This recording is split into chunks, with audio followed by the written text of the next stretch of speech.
పల్లవి, అక్షయ్ వాళ్ళందరూ అయితే కోర్ట్‌కి వస్తూ ఉంటారు. అలా కోర్ట్‌కి వచ్చేసరికి అక్షయ్ అయితే అలా చూస్తూ ఉంటాడు అవని వాళ్ళని. అలా చూసేసరికి అవని వాళ్ళు కూడా రాజేంద్ర ప్రసాద్, ఆరాధ్య వీళ్ళందరూ అయితే కోర్ట్‌కి వస్తూ ఉంటాడు. అది చూసి అలా అక్షయ్ షాక్ అవుతూ ఉంటాడు.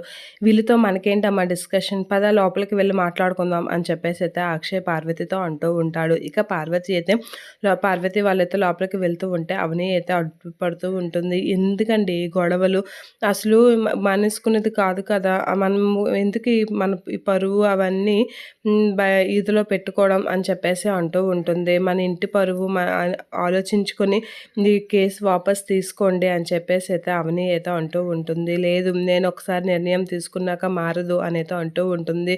మీరు నన్ను వద్దనుకున్నా నేను మాత్రం మీకోసం ఎదురు చూస్తూనే ఉంటాను. మీరు ఎప్పుడు మీకోసం నేను అలా ఎదురు చూస్తూనే ఉంటాను అని చెప్పేసి కాల్ మీద పట్టుకొని బ్రతిమలాడుతూ ఉంటుంది.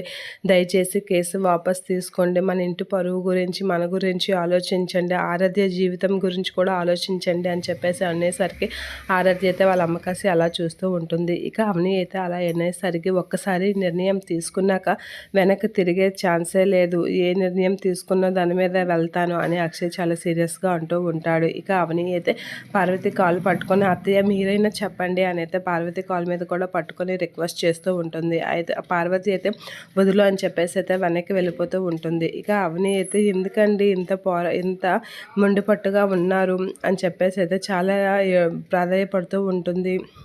నువ్వు ఇప్పుడు గారడి మాటలు చెప్తే మాత్రం నేను నమ్ముతాను అనుకుంటున్నావా అని చెప్పేసి అయితే అక్షయ్ అయితే అక్కడి నుంచి వెళ్ళిపోతూ ఉంటాడు. అలా లోపలికి వెళ్ళిపోయేసరికి అవని అయితే చాలా బాధపడుతూ ఉంటుంది. ఇందుకు మానేసుకునేది కాదండి, మీరు నన్ను వద్దనుకున్నా నేను మాత్రం మిమ్మల్ని ఎప్పుడూ కావాలనే అనుకుంటున్నాను. మీకోసం నేను ఎప్పుడూ ఎదురు చూస్తూనే ఉంటాను అని అంటూ ఉంటుంది అవని. ఆ మాటలకి అక్షయ్ అయితే అలా చూస్తూ ఉంటాడు. ఇక ఆరాధ్య అయితే అంతా చూసి చాలా బాధపడుతూ ఏడుస్తూ ఉంటుంది.